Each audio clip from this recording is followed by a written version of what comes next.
excited for this first video. I love baking, and so I'm pretty excited to be able to share that with you guys. We are going to be making brownies. We've got the recipe on the whiteboard, but before we do that, we first need to do three things.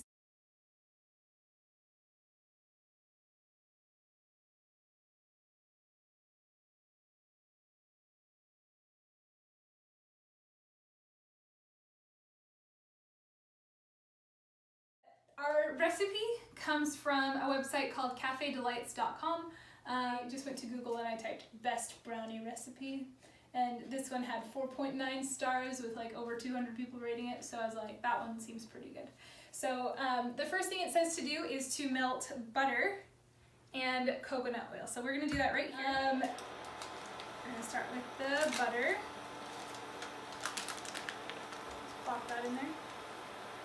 And 1 tablespoon of coconut oil. It says that you can use any kind of cooking oil, so you could use olive oil or even vegetable oil. But I really like coconut, and it's just going to give it that little bit of coconut flavor that's not like super intense for people who don't like coconut, but that as a coconut lover, I will maybe be able to taste it. I don't know, I've not actually made this recipe before, but I hope that I taste it a little bit. I put it on medium, but I think this is probably better on low, because it just is. So, there you go. And it's just going to melt. Okay, so we are going to get this melted butter a little bit warm, so that when we add our next ingredient, it will be able to really like combine together. So our next ingredient, I put it in order on our whiteboard. Our next ingredient is going to be 1 1/8 cup of sugar. Now, you can use any kind of sugar. You can, for a more fudgy brownie, the website recommended to use half white sugar and half brown sugar. And it said for like the really good brownies to use caster sugar. Now, that's like a fancy cooking term to just say powdered sugar. So we are going to be using powdered sugar. I measured out the 1/8 cup right here. No, the 1/8 cup is actually 2 tablespoons. So if you don't have a 1/8 cup, because most people don't, then you can just use a tablespoon measure twice. And our oven's ready, which was super fast, so good job, oven.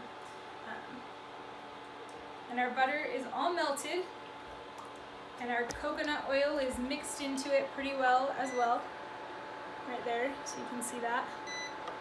So, and you can see that it's getting pretty warm. It is starting to boil, so I'm going to go ahead and take it off and pour it right into my glass. Now this is a special kind of glass. It is meant to be able to handle things that are a little bit warmer.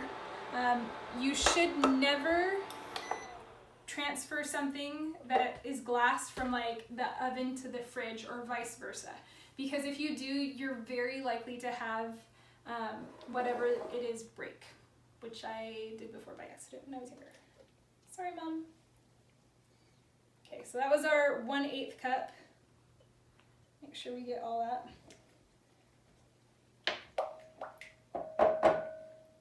And then we need 1 cup.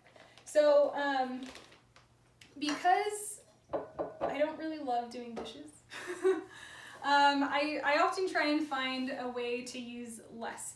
So rather than using a 1 cup, I'm using a 1/2 cup twice, because later on in our recipe I use the 1/2 cup as well. So to save on having to wash one of them, I just use the 1/2 cup. Okay, and then the recipe says to whisk our butter, oil, and sugar together. So I don't own a whisk that like just, I mean I could just use this on its own, but I like to make sure that things get done really well, so I have my blender here that has a whisk attachment. So I'm going to go ahead and whisk it all together. Okay.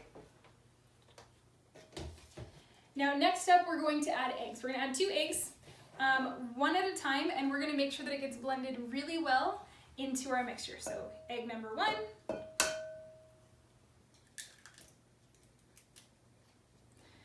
And the trick to breaking eggs well is to do it with confidence, which I don't always have. I was really good about it when I was younger, And then as I got older, I don't know why, but I just became more nervous about cracking eggs. I think I got one too many shells in the batter, and then I just got nervous about it. But whenever I do it with confidence, I never get shells in the batter. So there you go. I said we were going to do it one at a time, and then I did them both. Oops. Do it one at a time. I forgot because I was talking. It'll still be good. It's just, so the reason to do it one at a time is actually to allow the egg mixture to really combine into your batter. So I'm gonna, and it says specifically in our recipe to do this for about a minute to mix the eggs into your sugar and oil, because it will help you to get the right density with brownies. Okay, so we mixed our eggs in with our sugar and oil and butter for about a minute, and now we're going to add vanilla. Now, vanilla is great. I don't actually always measure my vanilla. Sometimes I just add it as I please, because the purpose of vanilla is just to enhance the flavors that are used in your recipe. Or at least that's what I was taught. I don't recall if I actually looked it up myself, but that is what my brain tells me I learned at some point. So vanilla is added, and we're gonna mix that in. It was 2 teaspoons of vanilla extract. And we just need to mix it for about, till it looks mixed together, which probably about 15 to 20 seconds. Okay, it's good. And now for our solids, we have a 1/2 cup of flour and a 1/2 cup of cocoa powder, and it says specifically to sift them. So we've got, this is my mesh sifter. So I'm gonna do a 1/2 cup of the flour and 1/2 cup of the cocoa. I'm gonna move this a little bit out of my way. Okay, so I've got my 1/2 cup. And we'll do the flour.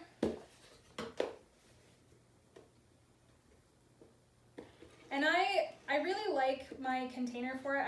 I level it off right on the top of the container. There are some recipes where you can just kind of like put in as much as you like it doesn't have to be exact. So like you don't need to do the leveling, but I tend to level as often as they are precise with their measure. And sometimes it will be specific about leveling as well. I think with bread, it says very specifically to level it off. Well, some bread recipes. Other bread recipes, they're like, just have flour. Okay, so this is my 1/2 cup of cocoa. Ooh, it smells good. I love chocolate. Okay. By the way, if you've ever had 100% cocoa, it doesn't taste very good. Yeah, I like dark chocolate. I prefer dark chocolate over not dark chocolate. And there was one time that I saw 100% chocolate in the store, and I was like, oh my gosh, I need to have that. Because I love chocolate and I love dark chocolate. So I bought it, and then I opened it and I took a bite, and I was like, that's the most disgusting thing I've ever had. Because dark chocolate is different than 100% chocolate.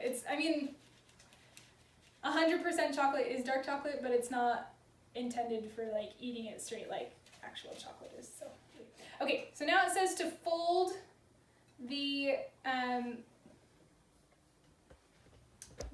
flour and cocoa powder into our batter. So you'll see it starts to thicken with that flour and cocoa powder. Oh, it's looking really, really good. So we just mix it.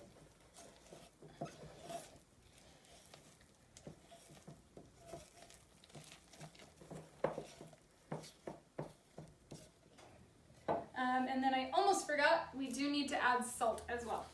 So salt is another ingredient that's just a flavor enhancer. Your brownies will still taste good if you don't add this salt, but I like that surprise that salt adds to my sweets. I like things sweet and salty. Let me do a couple more turns. Okay, last thing. So this is our brownie pan. So I did a couple of things to it before we started the video. First thing, I lightly greased it underneath the parchment paper. It just helps the parchment paper to stick to it better when we're first putting the batter in, because otherwise the parchment paper can slip around a little bit. I also prepared the parchment paper, like I folded it like this, because parchment paper is flat and this is like rounded corners and square edges, and so I just folded it so that it would have that nice corner. And then the last thing that I did is I like for things to be baked evenly throughout, and so I recently learned a trick, which I'll share with you another time. So now I'm going to put my batter inside my 8 by 8 inch pie pan. That looks delicious.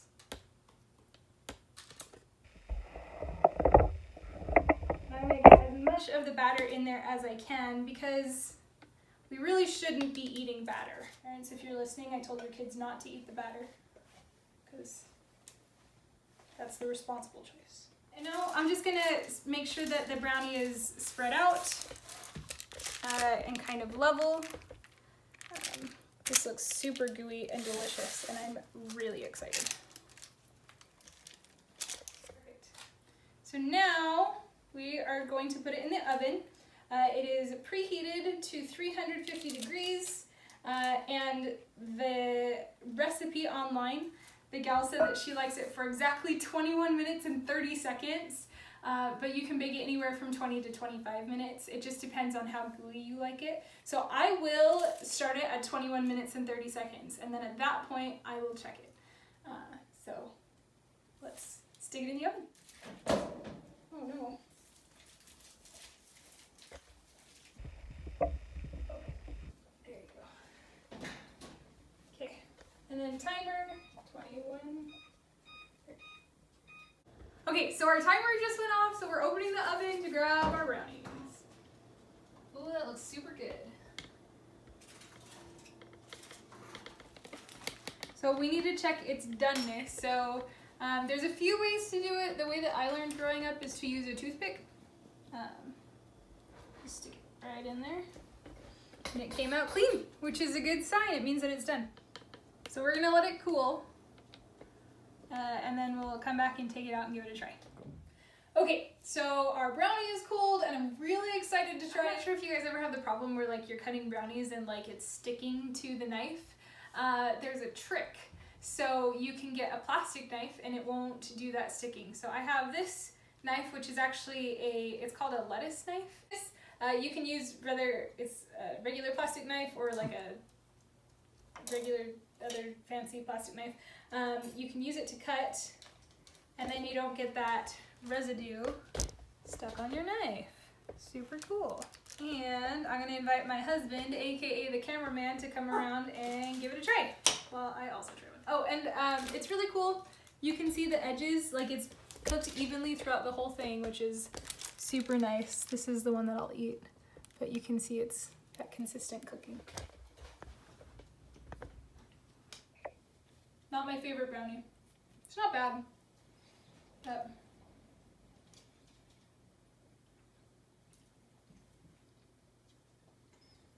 I'm gonna try another one next week. You guys are gonna get 2 brownie videos.